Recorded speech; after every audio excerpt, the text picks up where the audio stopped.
This Kansas City Chiefs defense was absolutely dirty in this game versus the Houston Texans, and I wanted to break down some of my favorite plays from this game. For example, look at this one. So the offense is going to be in a 5-man scat protection to the left. Now what that means is you're going to have a slide side and you're going to have a man side. Now towards the right side you get man to man. Towards the left they're going to kind of shift this offensive line to that side of the field. You're initially going to see that center open up and look to this left side of the field. Now I want you guys to keep your eye on Charles Omenihu. This dude is an absolute beast. I mean, I cannot wait for the all-22 coach film. Goes right by, basically swings this dude's arm to the opposite side, blows absolutely right by Shaq Mason, gets in there for the sack fumble. Ultimately, they do pick it back up, but man, this defensive line was ferocious, had multiple sacks just in the first half, and what I wanted to do was kind of break down how they were able to shut down this Houston Texans offense. Now, before we dive into the video, do me a big time favor, guys. Hit that like button if you want a part 2 to this defensive breakdown with the all 22 coaches film. And with that being said, let's dive into some more film, man. I'm excited.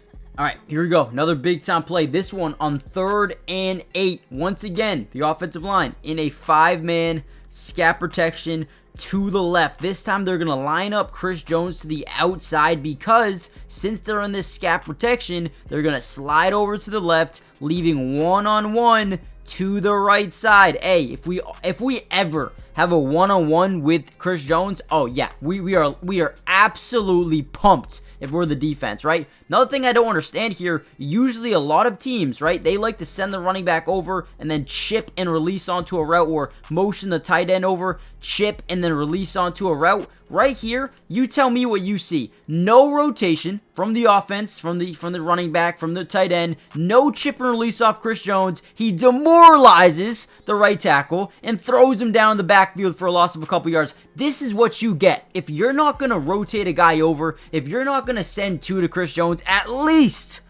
the very least, a chip and release, I hope and pray that this is what happens to you, because we saw the Ravens do a great job versus TJ Watt and Alex Highsmith by just sending a tight end, sending a running back the chip, hold them off for just an extra second, buying more time for the the quarterback. And man, why were the Texans not doing that today? I will never ever know.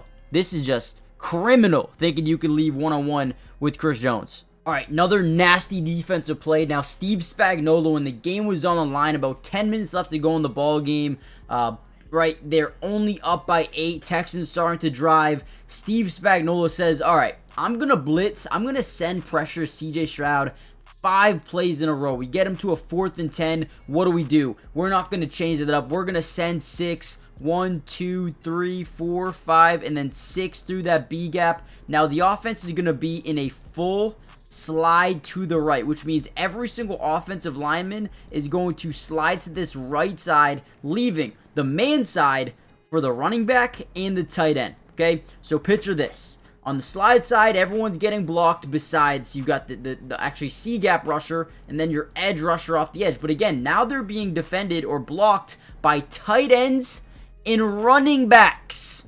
Okay, think about that for a second. So George Karlaftis versus Dalton Schultz. Yeah, all I have to say, good luck. Blows by him easily. Easiest blow by of his life, right? We get pressure off the full slide side with Chris Jones. And then Karlaftis ends up getting the sack here on 4th down, turning the ball over. Now, I do believe the Chiefs had to punt it, but they end up getting the ball back and then getting a field goal. And then, I mean, they were just unbelievable in this game. Now, before we get any further into the video, I did post on my main channel, just Mattydubs, a little bit of the offensive plus defensive breakdown. So if you want to see more of some film analysis from this game, go check out that channel. But make sure you guys do me a favor on this one. Hit that like button. It is free, doesn't cost anything. And if you want more of these Chiefs videos over the next couple of days, let me know in the comments down below. Hit the like button, subscribe, join the family. It's free, doesn't cost anything, and we will be breaking down the Chiefs throughout the entirety of the season, or the playoffs, I should say.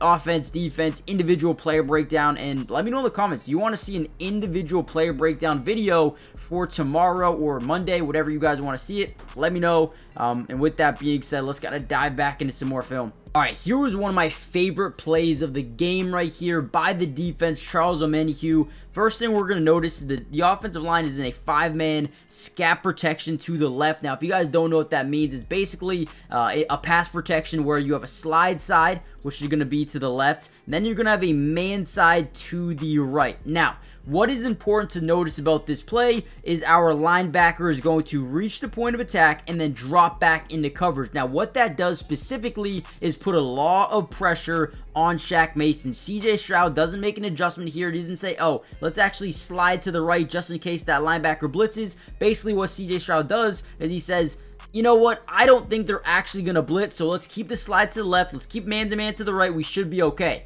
But as this play starts to break down, we're going to see again that point of attack reached by the linebacker. Shaq Mason doesn't really know what to do here as they're sliding to the left, and Shaq Mason gets blown right by. Charles Omenihu off that weak side, gets right through, forces the fumble, creates a sack opportunity or a fumble opportunity for the defense. Ultimately, they do pick it back up, but what a play here by Steve Spagnola.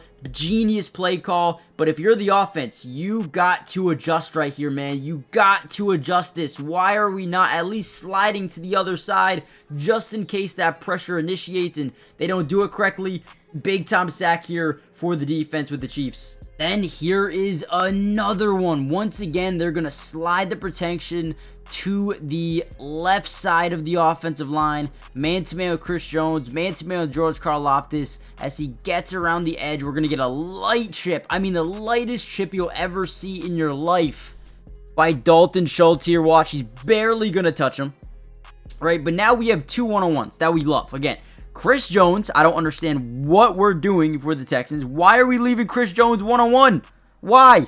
But more importantly, George Karlaftis gets the lightest chip of his life, demoralizes the right tackle, and gets another sack for this defense. I mean, they were everywhere. Everywhere.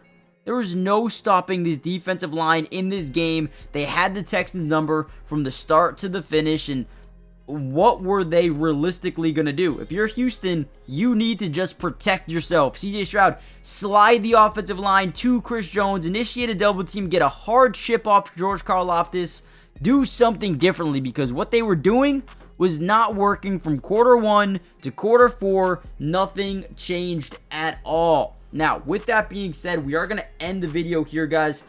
If you want that defensive part 2 with the all 22 coaches film, do me a favor by hitting the like button, subscribing to the channel. It's free, doesn't cost anything, and like I said, we're going to be covering the Chiefs all playoffs. Even the offseason with free agency and draft and trades, whatever it may be. We got you covered. Join the family, and I'll see you guys in the next one. Peace.